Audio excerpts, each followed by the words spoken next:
For those of you that are new to my channel, my name is Renée Mullings-Lewis, and I coach people on the areas of self-love and energy management.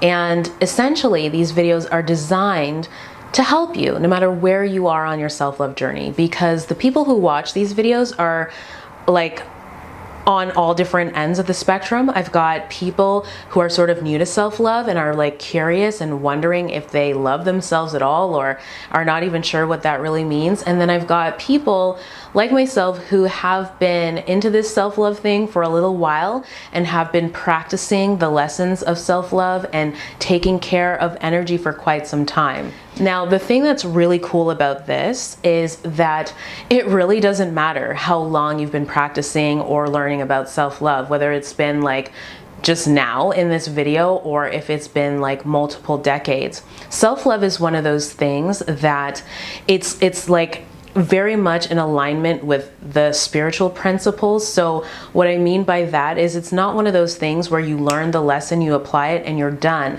Because we're continuously evolving and we're constantly trying to integrate our egos and understand the things that hold us back from being our highest self, we will always have self-love issues and self-love stuff to work on. So just get comfortable. Don't forget to subscribe, because no matter what you got going on in your life, these videos are going to be helpful. Today, I want to talk about us staying open. And what I mean by staying open is like literally staying open energetically, mentally, emotionally to the possibilities, to the dreams and the desires that we have. A lot of us are trying to create and manifest important things in our life. So there are a lot of clients that I work with that, you know, they really want to be in a relationship. There are clients that I work with and people who watch these videos that, you know, they're sick of the same old job and they're just ready to just leap and go for it and create a new job or start a new business. There are so many people that are working through pain or chronic illness, and it's like they're trying to learn how to live in peace, inner peace and physical peace with this new diagnosis, or how to beat it. So essentially what I'm saying is that it really doesn't matter what area of life we're looking at. It's important that we understand and have the ability to stay open and open to possibilities, desires, dreams, and visions. So then what has us closed down? What has us not be open? Well, there are a few things, right? Most of the time, it's the past. And what I mean by that is it's every time you have tried and you have failed, you will think to yourself, there's either something that I just don't have, maybe it's not in the cards for me, maybe there's something wrong with me. Like, you just have this mindset where every time you fail, or the longer it doesn't happen for you, the more cynical you become, the more like stressed you become, and also additionally, the more attached we become, because now this thing that we're not able to attract, it's a part of our ego. It's like we're identifying with it, like it says something about us that we don't have it. So let me give you a couple of examples. It says something about you if you're in your 30s and you're not married or you don't have kids. It says something about you if you're not making X amount of money by a certain age. It says something about you if your body looks a way that society doesn't say is beautiful, or you don't meet the, you know, whatever the beauty standard is. It says something about you if your home doesn't look a particular way, or if your home does look a particular way. So we've all got these things that we attach our identities to, and the longer we're not able to achieve them, the more it chips away at us, the more we think there's something wrong with us, and the more disempowered we become. These are the things that really close us down. Sometimes being closed down looks like us just saying, you know what, it's okay if you know what, I don't need XYZ. Or you know what, if I never have it, I'm fine with that. But deep down, you're not actually fine with that. It's just a way to sort of make yourself not feel as bad, or to numb the pain. Another way that we shut down is We blame everyone else. We blame society. We blame men. We blame the media. We blame, just about anyone we can blame. We blame our parents for the way they raised us. We blame our siblings for the way they treated us. We just blame everyone. And while there are definitely things in our past that shaped us and that do affect us, it's important that we understand that there is a difference between being aware of something and understanding the impact of something versus blaming and being a victim of our past or our circumstances. Another way that we close ourselves off, and this is a big one that I think is really important that we work on, is we talk really negatively. So it's like that cynicism, that pessimism. Some people will say it's realism, but I don't really think it's realism. I think that when we're being realistic, we are aware, but we're not disempowered. I'm really talking about like when people will say to me, well, you know how hard that is statistically? Like pretty much it's impossible. So it's likely never going to happen. That is now taking a fact and having the fact be a barrier or a block. When we're staying open, and let's just sort of roll into what it looks like to stay open, we understand, we're very aware, so we're not avoiding the truth or we're not avoiding facts, but we instead use those facts to help us understand how to navigate the matrix, how to navigate the system, and to prepare us so that we can overcome whatever obstacles are in our way. Staying open also looks like us being really honest with ourselves when we're feeling disempowered, when we're feeling cynical, when we're feeling pessimistic. And instead of staying there for an extended period of time, we acknowledge our true feelings. So we're being authentic, we're still being vulnerable, we're not like Pollyannaing this or trying to affirm it away like it's gonna vanish. We're being honest with ourselves.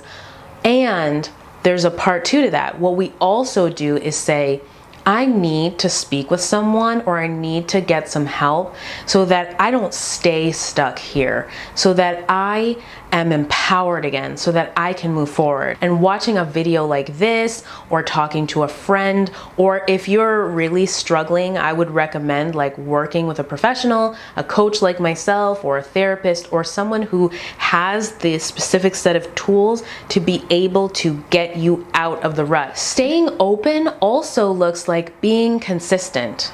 Okay, so when we're closed and when we're closing ourselves off, we're not consistent. And if you actually watched my last video, you see I talk a little bit about discipline. When we are being open, we're also focused and disciplined. When we are being closed off, chances are we've just like thrown the plan out the window. We've like chucked the journal under the bed. We're avoiding and we're doing all kinds of things that have absolutely nothing to do with what's in alignment with what we want to create.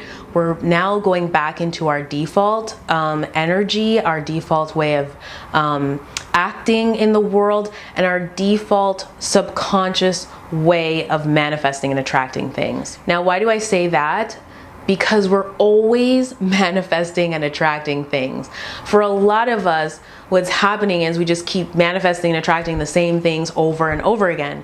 And that's why we'll say like, oh, all men are like this, or oh, I can't find a job because of this, that, and the other. And again, while I say there are clearly factors that make the matrix or the world easier to navigate for some people than it is for others, it is important that we don't see those inequalities or the imbalances and then get into a situation where we just give up, where we have no faith, where we're just like, we're stagnant. It's important that we stay open so that we can overcome that and move forward. Staying open also looks like us being really mindful of how we talk to ourselves. In another video that was kind of controversial, I talked about the fact that the ego and sometimes the negative self-talk that we do isn't really bad. Okay? And when I say bad, I don't mean like it's some evil, terrible thing that's meant to be destroyed. A lot of people were like, what are you talking about? Of course it's bad. Of course it's something to be destroyed.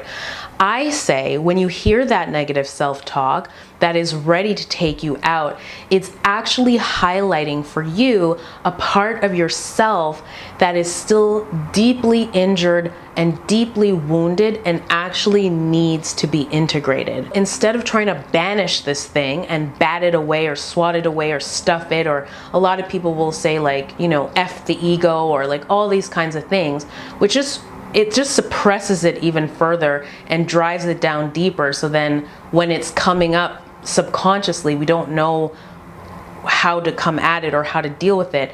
Instead, what we want to do is be aware. I hear you. I see you.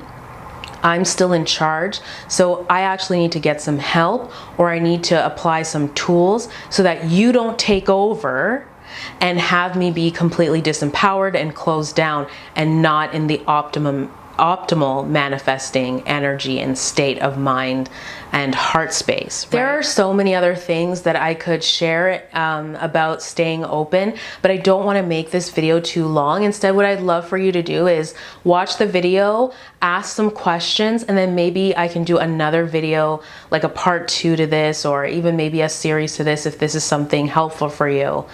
But what I want to sort of finish this video off with is why it is so important to stay open. And the reason it's important to stay open is because the more closed off we are, the more attached we are, the more, as I mentioned in the beginning of this video, we start to think that something's wrong with us, and now we're wanting to find a relationship, or we're wanting to, you know, start the business or create a new job, or we're wanting to manifest this thing because we think there's something wrong with us. It's almost like we're trying to fill a hole. And anytime we are trying to fill a hole within ourselves with something outside of ourselves, it's almost like the universe is going to get in between that and be like, I actually don't think you having this or manifesting this thing is for your growth, your highest good, and your soul's expansion, because you are not aware of who you are. There is no self-love present there. It's all ego, it's all lack. And so I actually need to distance you from this thing so that you don't rely on it or them or whatever it is you're trying to manifest like a crutch. So really and truly, to manifest something, we really need to be able to come from a place of not desperation and lack, as if something is off or wrong with us, but from a place of fullness, from a place of desire, which is entirely different. Desire is all about creation and creativity and birthing amazing things in our life, rather than trying to build on, you know, the bones and the things that are dead within ourselves and our lives. All right, my friends, it has been such a pleasure doing this video for you. I hope that it's been really helpful. I definitely would love to hear some of the things that you are learning or practicing when it comes to staying open and manifesting the things that you want. Of course, if there are questions that you have, do leave them below. I'm trying to do my best to get back to all of the comments and questions that you all have left me on a number of videos, and I promise I will get to everyone. And the last thing I just want to say is, if you haven't already subscribed to this YouTube channel, do that, and don't forget to turn on the post notifications. And of course, if you are on Instagram, you can follow me there. Although I am kind of feeling a little bit disenchanted from Instagram right now with all of the like algorithm stuff and all of that good stuff, but I'm not gonna get into that right now. So needless to say, thank you so much for being here. And until we see each other next time, don't you forget that we are in this together. Mwah.